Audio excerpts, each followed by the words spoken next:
Adoramos al Padre, solo al Padre, a nuestro Padre de gloria. Bien, pues en esta hora vamos a presentar este mensaje que fue expuesto en la reunión de predicadores líderes allá en San Luis por nuestro hermano Randy Ballard.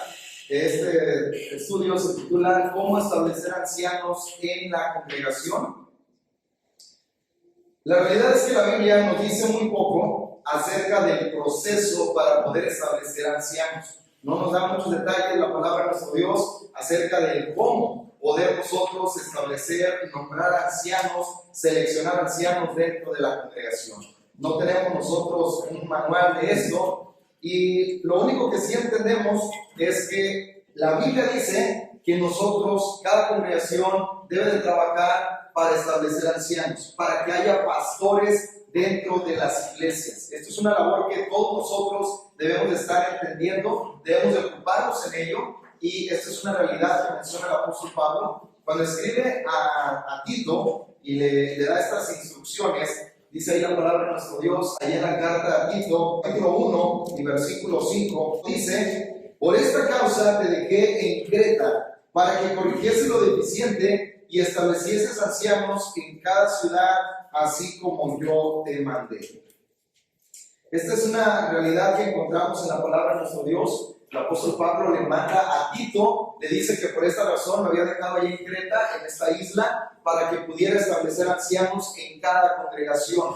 Esto es una necesidad, y hemos visto ya acerca de los beneficios que hay cuando una congregación está organizada con ancianos y diáconos. El trabajo es más eficiente, las labores se reparten de una manera más efectiva, la iglesia puede funcionar de una manera mucho mejor y todos los miembros gozan de tener un cuidado de alguien que está velando por sus almas y están siendo responsables por ellos. Así de que esta es una realidad, nosotros la encontramos en la palabra de nuestro Dios. Cada iglesia debemos de trabajar, cada congregación, para que haya ancianos. Esto fue lo que le dice Pablo a Tito. También encontramos que el mismo apóstol Pablo estableció ancianos dentro de sus viajes misioneros. Leemos allá en el libro de los Hechos, en el capítulo 14 y en el versículo 23, de esta manera. Lucas nos relata acerca de esta situación. Dice: y constituyeron ancianos en cada iglesia, y habiendo orado con ayunos, los encomendaron al Señor en quien habían creído.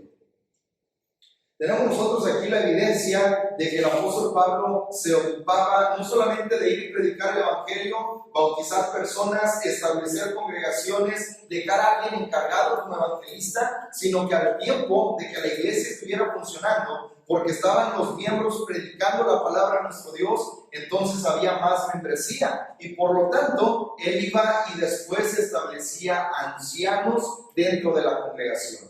Lo mismo hacía Tito, lo mismo hacía Timoteo. Siendo evangelistas, eran los encargados por parte del apóstol Pablo, guiados por nuestro Dios, que debían de establecer ancianos en las congregaciones. Tenemos otro caso, y aquí es un debate que surge sobre este versículo, el tema que está tratando. Algunos opinan que el apóstol Pablo está diciéndole a Timoteo sobre quitar ancianos de su cargo, y algunos dicen, no, es que está hablando acerca de establecer ancianos en su cargo. Pero lo que nos interesa de este pasaje es lo que menciona el apóstol Pablo a Timoteo, ahí en la primera carta, capítulo 5 y versículo 22. Dice: no impongas con ligereza las manos a ninguno, ni participes en pecados ajenos. Consérvate puro.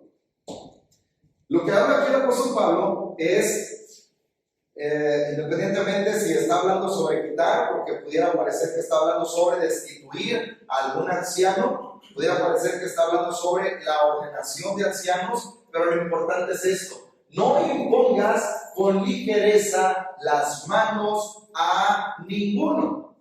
Es decir, cuando se trata de establecer ancianos, y vamos a leer esto, estos son los textos que tenemos, donde vemos la necesidad de establecer ancianos, vemos el ejemplo de establecer ancianos, y vemos también que establecer ancianos es un trabajo delicado, que no se debe de tomar a la ligera como por la premura de decir, ya tenemos que tener ancianos dentro de la iglesia. Vamos a poner a los que nosotros creamos, los que nos parezcan que son competentes, los que a mí, vamos vamos a decir, a una persona o un grupo de personas nos parezca que van a hacer un buen trabajo. Dice, no impongas con ligereza. Esto no es un asunto liviano, sino que es un asunto de seriedad, porque a estos que se decidan dentro de la congregación establecerlos como ancianos, van a tener la responsabilidad de velar por todas las almas. Van a tener que estar al frente en la batalla, son la primera línea de defensa contra las falsas doctrinas. Son los que van a estar reprendiendo las cosas que estén mal, son los que van a tratar los asuntos de disciplina, son los que van a estar incluso manejando las finanzas en muchas cuestiones. Así de que no es cualquier cosa. No es un oficio sencillo como decir, bueno, pues vamos a poner el que sea.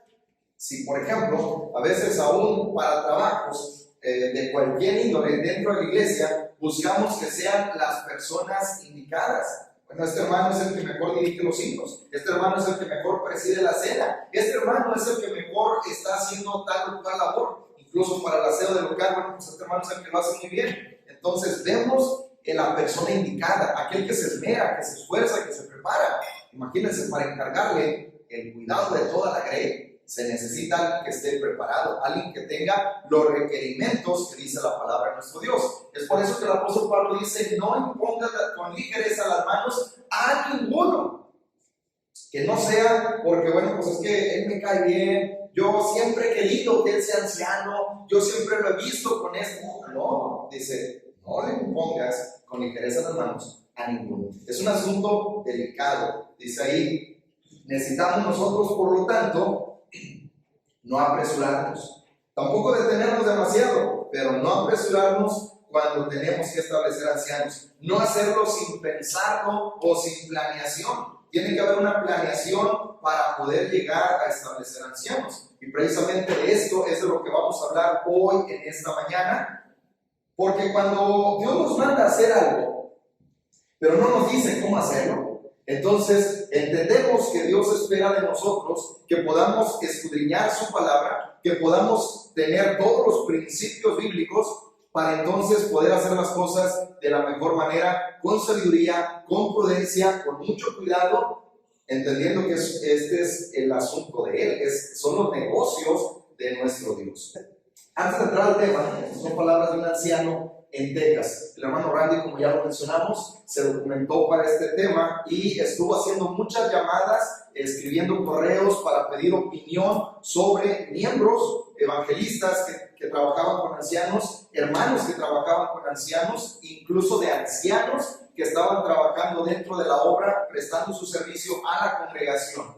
Y un anciano de Texas escribe así: parece que la selección y el nombramiento son dos cosas diferentes. Selección y nombramiento. La selección es la elección de los hombres para el cargo, y el nombramiento es la instalación de aquellos hombres que han sido seleccionados. La selección debe ocurrir antes del nombramiento.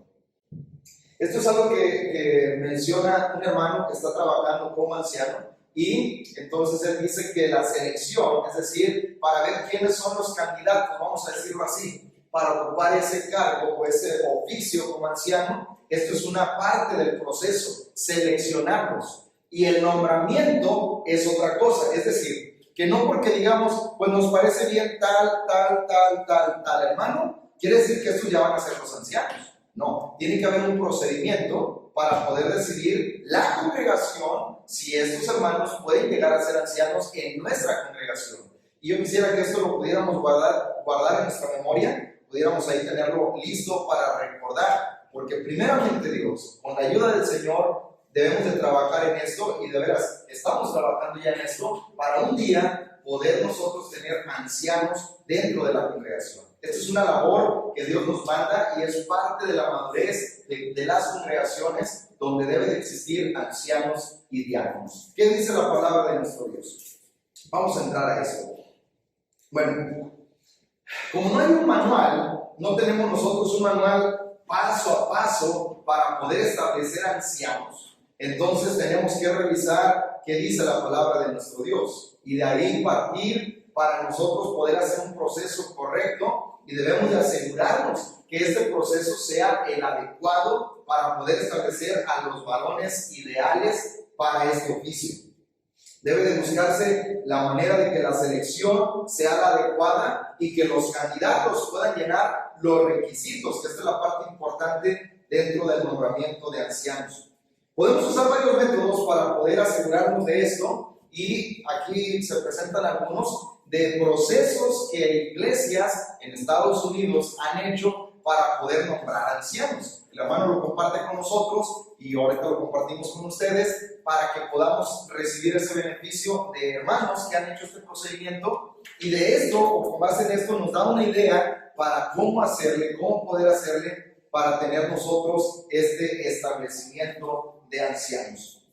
Bueno, esto es lo que el hermano Randy Ballard, presentando primero él, el hermano Randy Ballard hizo allá en la congregación de Fairbanks. En Fairbanks, por mucho tiempo, había 3 ancianos, uno de los ancianos fallece, otro enferma, entonces uno solo dice, pues yo no puedo ser anciano solo. El hermano dice, pues yo no puedo, porque la Biblia no lo autoriza así. Entonces se quedó sin ancianos y estaban buscando a quien para que trabajara con ellos como evangelistas. Entonces él les dijo, bueno, si lo entrevistaron, dicen, pues ustedes me aceptan a trabajar como su evangelista. Dice, lo primero que tendríamos que hacer es trabajar en establecer ancianos. Esto agradó a la congregación y inició un proceso para establecer ancianos. Este proceso constó primeramente de estudio sobre el tema con los varones. Cada sábado, durante 8 meses, se estuvo reuniendo con los varones de la congregación para estudiar punto por punto sobre los asuntos del establecimiento de ancianos. Ver cuáles eran los requisitos, cuál era el oficio que debía realizar el anciano, cuáles eran los nombres que deberían de tener estos ancianos,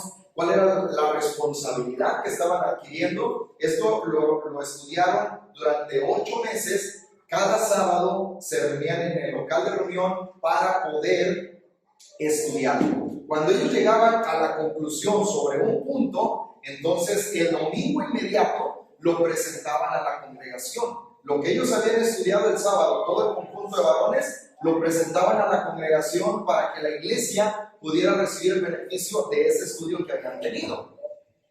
Así fue durante 8 meses. Y luego, una vez que ya estuvieron claros cuál era el oficio del anciano, de qué consistía su trabajo, cuál era su responsabilidad, a qué se iban a dedicar, una vez que tuvieron todo esto claro, entonces avanzaron en el proceso. Y aquí llama la atención.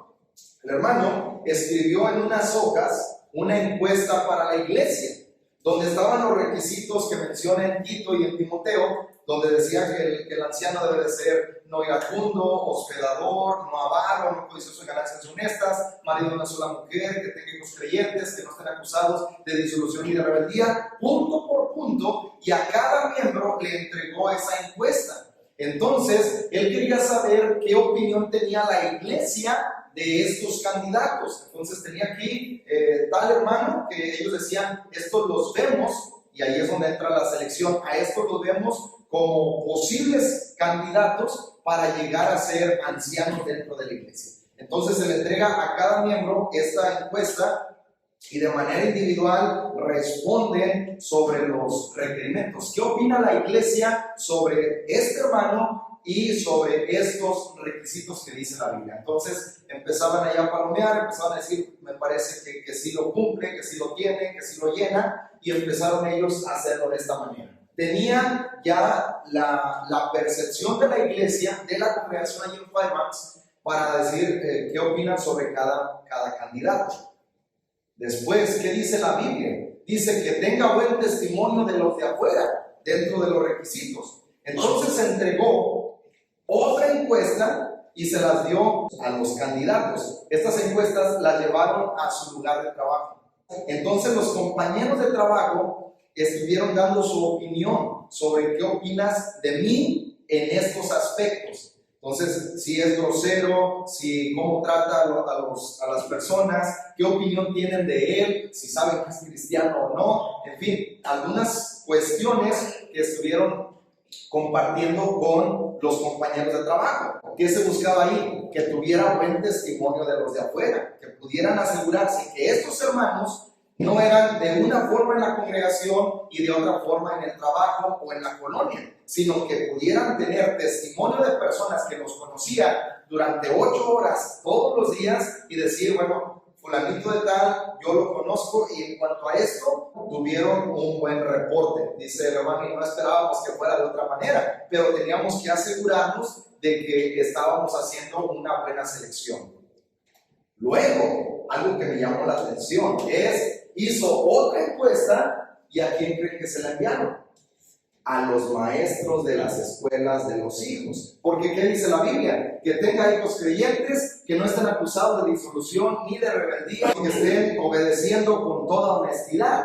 Entonces, se mandan estas encuestas a los maestros y a los compañeros de escuela de los hijos de los candidatos, de los que estaban ahí en esta selección. Entonces se busca también el concepto que tienen los hijos de estos hermanos en cuanto a su ambiente secular, vamos a decir, su ambiente académico, cómo se portaban, cuál era su conducta, cómo era su trato con los maestros, con las personas que estaban ahí, y entonces tenía toda esta información. Por supuesto, este proceso llevó tiempo. Después de un proceso de 3 años, se establecieron ancianos dentro de la congregación en Fireworks.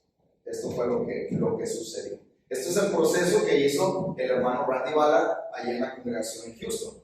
Pero también nos comparte los procesos que siguieron otras congregaciones. Para mí este se me hizo muy bien, pero el hermano nos compartió de otra congregación que también comienza con el estudio de la Biblia. Entonces ellos también comenzaron estudiando las Escrituras. Se juntaron para ver qué dice la palabra de Dios sobre el ancianato, qué dice sobre el proceso, qué dice sobre el trabajo y todo esto que se debe de estar estudiando con antelación.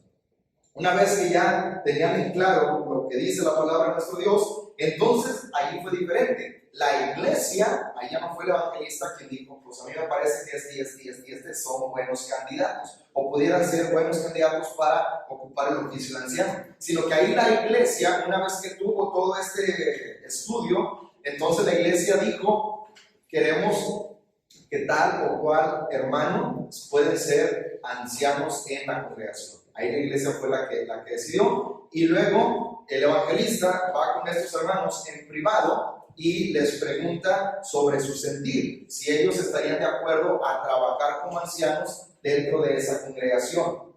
Los hermanos dan su sentir, dan su consentimiento, dicen que están dispuestos, y ahí a ellos se les pidió que trajeran una carta de recomendación de su trabajo, para ver la conducta que tenían en su trabajo. Ahí los que lo conocían en las labores, ellos redactaron esta carta, una carta de recomendación para la iglesia, para que pudiera saber la iglesia cuál era su conducta dentro del trabajo. También otra cosa que hicieron allá en esa congregación fue que se les pidió el buró de crédito. Entiendo que en Estados Unidos esto es algo muy importante para ellos le llaman como el récord.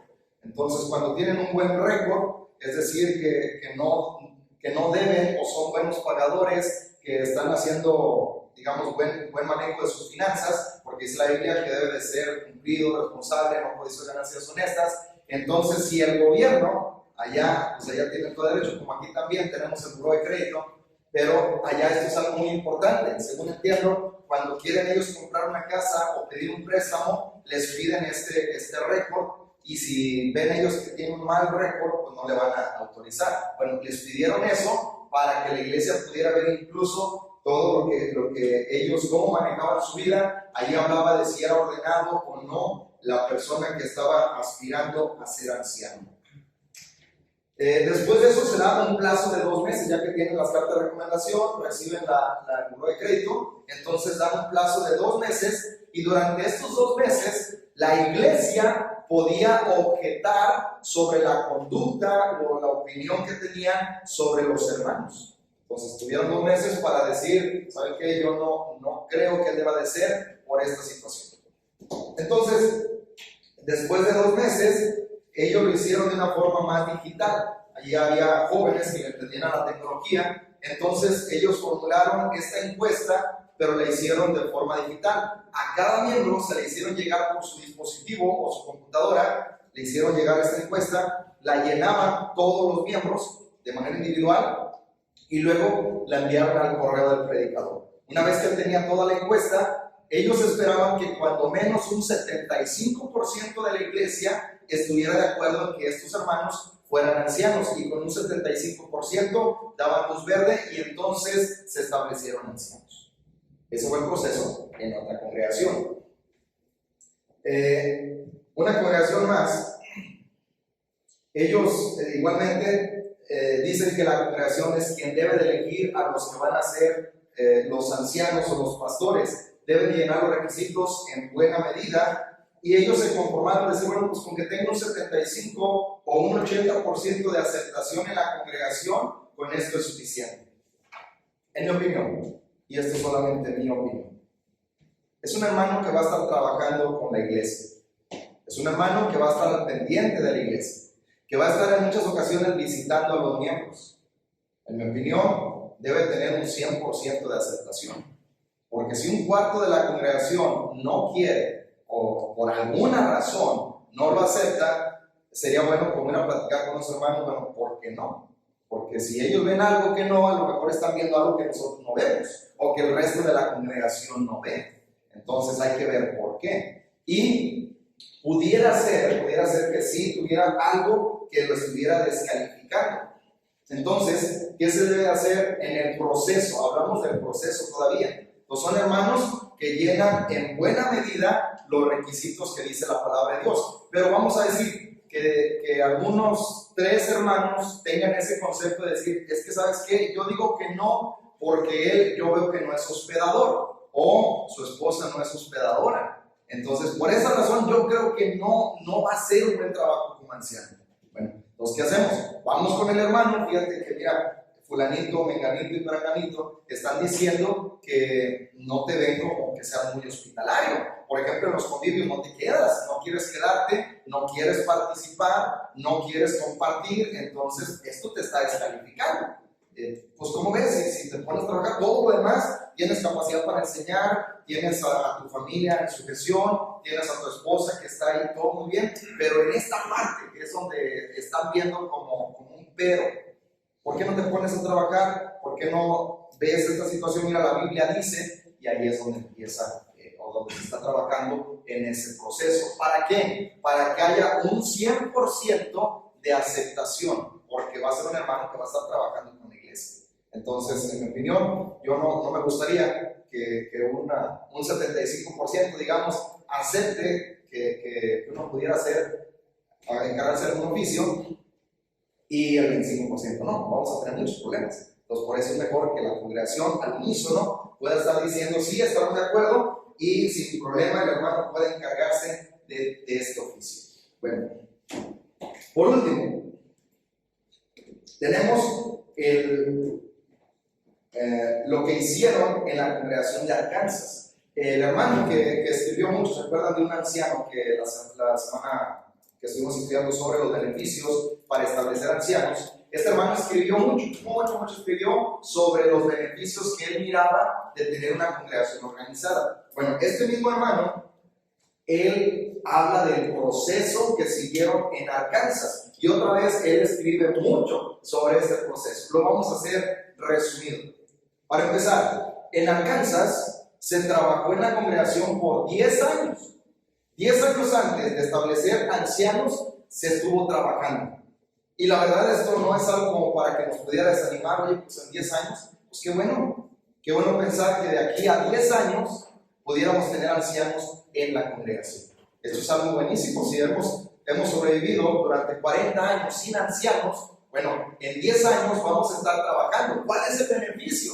Que los hermanos que deseemos llegar a ser ancianos, desde ahorita vamos a empezar a trabajar, a hacer lo que se requiere como el trabajo de anciano. Y esto va a ser algo bueno. Durante 10 años ya la congregación va a empezar a recibir ciertos beneficios. Y una vez que se establezcan, por supuesto, se disfruta de todo lo que hay de bueno cuando la congregación está organizada. Bueno, entonces este hermano dice, en la congregación de Arkansas se trabajó por 10 años antes de establecer ancianos. Igualmente, durante este tiempo se estuvieron predicando temas por el evangelista local, por los hermanos que querían ser ancianos o por evangelistas que invitaban de otras congregaciones y estaban duro y dale predicando a la congregación sobre la necesidad, los beneficios, el trabajo, los requisitos, todo sobre el ancianato. 10 años estuvieron ellos estudiando, estuvieron predicando sobre esto y por supuesto variándole con los temas, pero enfocándose en el ancianato, en que la iglesia debía de tener ancianos. Luego hacían también visitas en los hogares para platicar sobre el tema de que la iglesia estuviera teniendo ancianos, estudiar sobre el tema con los miembros de que la iglesia tuviera ancianos. Entonces ellos se enfocaron, eso es lo que podemos ver en el proceso de esta iglesia en Arkansas, se enfocaron en decir, vamos a establecer ancianos. Y se enfocaron tanto que las predicaciones, las visitas, las pláticas, se nos puede imaginar aún en los convivios, hablando acerca del establecimiento de ancianos. Después, entonces cuando ya empezaron a surgir de tanto y tanto, empezaron a surgir los candidatos para el ancianato, entonces se habló con ellos para ver qué tanta disposición tenían en servir como ancianos, porque de verdad es una responsabilidad grande el poder trabajar como anciano dentro de la congregación. Se hizo un seguimiento sobre el caso y se vio que se llenaron los requisitos en buena medida, se animó a que si a alguno le faltaba algo, lo estuviera trabajando, al final de cuentas, que todo pudiera cumplirse con el propósito de nuestro Dios y los requerimientos de Dios. Y se dio una fecha. De aquí a tal fecha vamos a establecer ancianos. Esto es algo que de alguna manera ellos estuvieron trabajando y es un ejemplo, donde podemos tomar estos diferentes procesos para poder establecer ancianos en la congregación. Esto es lo que podemos compartir en cuanto al procedimiento que se siguió por parte de estas iglesias en Estados Unidos. Ahora, esto ya es, una observación que nosotros podemos tener. Ciertamente no debemos de complicar este asunto más de lo que se debe, pero tampoco lo debemos de simplificar. No debemos de nosotros apresurarnos, como dijimos al principio, apresurarnos a que se haga ya solo por el afán de tener una congregación organizada, pero tampoco debemos de complicarlo más de lo que debe de ser. Pero aquí lo más importante, porque este es un asunto que debe de llamar nuestra atención, lo más importante es que cada cristiano, hombre y mujer, joven y adulto, pueda vivir la vida cristiana con toda autenticidad. Esto es lo que se requiere de la congregación. ¿Quién lo requiere? Lo requiere Dios. Él dice que debemos de perfeccionarnos en la santidad. ¿Cómo? Dice, andando en el temor de nuestro Dios. Él dice, sigan la paz y la santidad, sin la cual nadie verá al Señor. O dejar que el Espíritu Santo produzca en nosotros ese fruto para que podamos nosotros vivir una vida cristiana plena. Él dice que nuestro matrimonio tiene que funcionar de acuerdo a los lineamientos de Él. Él dice que nosotros debemos estar ocupándonos con temor y temblor en nuestra salvación. Así es de que esto no es una opción. No es de que diga, bueno, yo no quiero llegar a ser anciano, entonces yo puedo vivir relajadamente. Yo no tengo que ocuparme tanto en esto. Claro que tenemos que ocuparnos. Todos nosotros somos cristianos y debemos de cumplir para con nuestro Dios. Es una responsabilidad que tenemos de vivir la vida cristiana. Es algo que nosotros hemos adquirido desde el momento que nos bautizamos. Independientemente si aspiramos o no, es nuestro deber para con Dios el poder honrarlo y servirlo en la iglesia y en la casa y en la escuela. Aunque nadie nos esté supervisando, aunque no nos manden encuestas para ver cómo nos conducimos, es nuestra responsabilidad delante de Dios el poder vivir de acuerdo a lo que Él espera de nosotros. Es nuestra responsabilidad delante de Dios guiar a nuestra familia, independientemente si un día nosotros queremos llegar a ser ancianos o no. Pero cuando nosotros, cada cristiano, cada varón, toma su responsabilidad y entonces estudia con su esposa, para que pueda ella crecer también en el conocimiento de Dios. Estudia con sus hijos, para que no se conformen solamente con decir, yo voy a la iglesia con papá. ¿Y luego? ¿Y después de eso qué sigue? ¿Sabes, por ejemplo, qué significa el bautismo? ¿Puedes decirme, contexto bíblico, qué es lo que significa el bautismo? ¿Puedes explicarme Romanos capítulo 6, versículo del 1 al 6? Su joven, su muchacho, su hijo, ¿puede explicar esto? Y esto no lo digo por usted, lo digo por mí. Preguntar si Saraí tiene la capacidad de poder explicar esto. Preguntar si Marta puede tener la capacidad de explicar esta situación. Porque es mi responsabilidad, independientemente si soy predicador o no, independientemente si usted predica la palabra en el púlpito o no. Es su responsabilidad escudriñar todos los días las Escrituras y saber el por qué hacemos tal o cual cosa. Es nuestra responsabilidad que nuestros hijos aprendan, que ellos sepan el porqué de cada situación. ¿Saben qué es el beneficio? Aunque usted nunca llegue a ser anciano, si usted no aspira como esto, a lo mejor puede llegar a ser un diácono. Pero independientemente, si no aspirara como esto, ¿sabe cuál es el beneficio principal que usted va a tener? Cuando usted falte, sus hijos van a ser cristianos. Sus hijos van a estar firmes. Porque usted está firme. Usted como padre ha enfrentado problemas, ha enfrentado situaciones en la iglesia, cosas vergonzosas que a veces nos hacen desanimarnos y pensar si realmente queremos seguir adelante. Como padres hemos seguido. Pero usted puede asegurar que sus hijos van a continuar si usted no está en la iglesia. Yo tengo que asegurarme que Saraí, que Esther, que Ruth puedan seguir ellas siendo cristianas aun cuando yo falte. Aun cuando Marta no esté cerca, que ellas puedan tener el temor de Dios. Y eso se logra con el estudio de la palabra de nuestro Dios y con el ejemplo que les damos nosotros. Eso es lo que nosotros tenemos que hacer. Guiarlos todos los días. Y decir es que yo no tengo tiempo, hermano. Mentira. Puede checarme en su celular. Hay una forma que el celular le dice cuántas horas a la semana, esta semana pasada, cuántas horas pasó en su Facebook. Puede decir el celular cuánto tiempo. Y usted se va a sorprender si ese tiempo, de verdad, si ese tiempo lo invierte con sus hijos cantando. Surgen preguntas. Si ese tiempo se lo dedica a sus hijos preguntándole, los niños no van a decir, oye papá, quiero que me des un estudio de la Biblia, ¿cómo es? No. Pero tan solo empiezan. Oye, ¿qué te pareció la predicación de hoy? ¿Cuándo fue la última vez que en casa analizaron la predicación? Me criticaron, se vale. ¿Qué entendiste? ¿Qué te pareció? Eso es bueno. Y de ahí surgen tantas cosas. ¿Cómo te fue en la escuela, hijo? Oye, ¿cómo te sientes?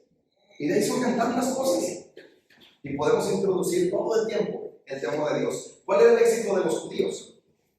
Estas cosas que te hablo hoy estarán en tu mente y en tu corazón y las repetirás a tus hijos cuando estés en casa y en el campo y al acostarte y cuando te levantes, todo el tiempo. Dios está por encima de todo. Y escucha, oh Israel, el Señor nuestro Dios, el Señor no es que nuestros hijos nos vean orando, que los llamemos a orar. Es esto lo que logramos. No importa si son ingenieros, si son, qué bueno. No importa si son licenciados, y si son, qué bueno. Lo importante es que sean cristianos, que sepan enfrentarse al mundo, que sepan tener convicciones. Esa es la base para que la iglesia esté fuerte. Y esa es la base que donde quiera, vamos a decir, hermano, ¿qué le parece si usted se puede encargar de ser anciano? Esto es algo que es fundamental. Es imprescindible que nos ocupemos de nuestra esposa y de nuestros hijos. Que no los descuidemos. Ocupémonos de ellos. De verdad, hermano, yo quisiera que esto resonara hoy en su cabeza, como está resonando en la mía, y empieza un tiempo difícil. Y yo creo que aún cuando tienen sus hijos de 20, 30, 50 años, como papás todavía decimos, yo tengo que asegurarme de que ellos amen a Dios. Que esto nunca decaiga. No nos durmamos en nuestros laureles. No digamos, yo ya cumplí, lo llevé al domingo, al culto, listo. Como cristiano, como papá, yo ya cumplí, ya lo llevé. Listo. De ahí, ella tiene que ser cristiano. Ya le enseñé el camino. Espérate, hijo, si tú con todo el proceso que nuestros padres, o lo que hemos vivido, y es una cosa que quisiera también resaltar, nuestros hijos no van a estar firmes si nosotros no los enseñamos. Usted y yo estamos firmes porque no nacimos en la iglesia, muchos de nosotros no nacimos en la iglesia, y conocemos todo el lodazal que hay afuera en el mundo. Y uno como cristiano dice, yo no vuelvo, porque ya conoce el lodazal, pero ¿qué cree? Su hijo no lo conoce. Si su hijo tuvo la dicha de nacer dentro de su hogar, que ya era cristiano, él no sabe el lodazal que hay afuera. Y debemos de enseñarles. No se trata de darle terapia de shock y vete al mundo a ver cómo te va y luego regreses ya que te haya ido muy mal. No, pero sí protegerlos, enseñarles, educarlos en la palabra de nuestro Dios, para que ellos sepan que afuera no hay nada. Platicar con ellos, mira, yo fui esto, fui aquello, para que sepan que afuera no hay nada, que lo mejor está dentro del camino de Dios. Traerlos el domingo va a asegurarles que usted pueda tenerlos aquí el domingo mientras no vengan problemas. El día que vengan problemas, puede que ellos ya no puedan estar aquí. Así de que, en resumidas cuentas, puede que nos sintamos muy a gusto así como estamos. Y decir, si por 40 años, 50 años hemos funcionado bien como iglesia, yo apenas tengo 23 años dentro de la iglesia, decir, bueno, si durante este tiempo hemos funcionado bien, pues podemos seguir este modelo.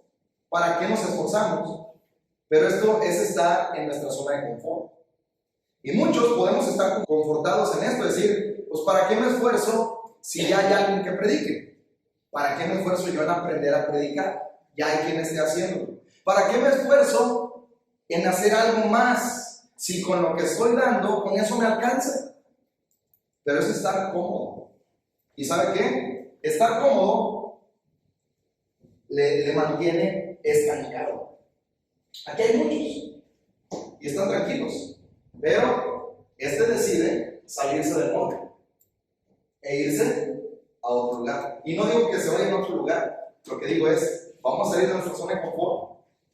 ¿Y por qué no decimos, pues, si no lo he hecho, quién dice que no puedo hacerlo? Si un tartamudo puede estar hablando, imagínense lo que puede hacer usted con su capacidad. Si alguien que a lo mejor no tiene la preparación académica puede estar aquí, imagínense lo que puede hacer usted con su capacidad y con toda la experiencia que ya tiene. Pero es salir de la zona de confort. No conformarnos a decir, pues ya voy los domingos y esa es mi parte cristiana, sin decir, ¿qué más puedo hacer? Dios dio todo por mí y cantamos, mi vida di por ti, quedas por mí, sufrí por ti, ¿qué sufres por mí? Golpes y dolor sufrí, ¿tú qué sufres por mí? Yo dejé el cielo, ¿tú qué dejas por mí? Esa es la situación. Y no se conforme con salir de una pecera a otra, no, vámonos a lo grande, vámonos al océano, vámonos a nadar, a lo grande. Porque esto es lo que Dios puede lograr. Lo logró con Gedeón, un hombre cobarde que estaba escondido.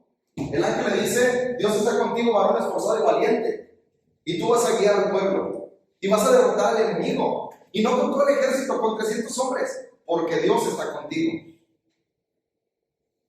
Es al mismo Dios al que servimos, el Dios en el cual confió David para enfrentarse a 5 gigantes. Él estaba dispuesto a enfrentarse a 5, no nada más a uno. Por eso toma 5 piedras. Nada más con uno tuvo, pero Dios estaba con él. Un muchacho sin armadura pudo vencer a un gigante. Imagínense, este Dios sigue teniendo el mismo poder.